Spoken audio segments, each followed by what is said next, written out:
इस जगह में पहुंच के, ये बाबूसर और लोलसर के दरमियान की ये जगह है।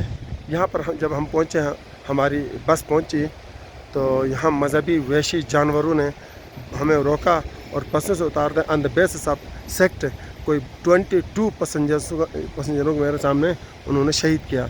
मुझे भी 6 मरतबा ज़बह करने के लिए लेके गए, लेकिन जो कुरानी हुक्म है तक़िये का, उस बुनियाद पर मैंने अपने सेक्ट को छुपाया।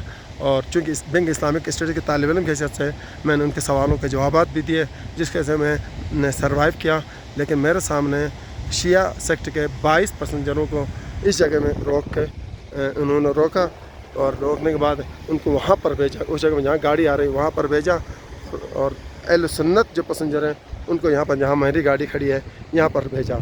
और उसके बाद जो है ना, उन्होंने तशी जो पैसेंजर्स थे 22, उन सबको फायरिंग करके शहीद किया। उनमें से एक बहुत ही बहादुर जो शहीद हुआ लड़का Sajid Ali, he was from Astore Gudai का था। उन्होंने यहाँ से छलांग मारी, या अली मदद करके उसके बाद उसके ऊपर भी शूट किया गया। और उसके बाद मैं देख नहीं सका, हेवी फायरिंग हुई।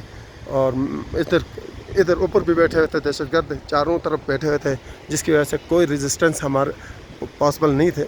सुबह के 6 बज रहे थे और सर्दी भी थी, अभी भी खुनक है, अभी भी सर्दी, हालांकि शाम के 5 बज रहे हैं। तो ये वो जगह है जहाँ पर यह हादसा पेश आया।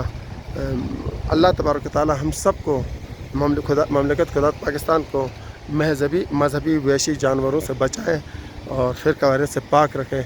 हमें भी इस्लाम की आफाकियत और आलमगीर के दर्स देना चाहें। इस्लाम एक प्यारा मज़हब है जो इंसानियत से प्यार और मोहब्बत सिखाता है, विदाउट डिस्क्रिमिनेशन ऑफ क्रीड और कास्ट और सेक्ट। लेकिन अनफॉर्चुनेटली ये दहशतगर्द जो हैं वो सेक्ट के बेसिस से मुसलमानों का कत्ल आम करते हैं। अस्सलाम वालेकुम वरहमतुल्लाह।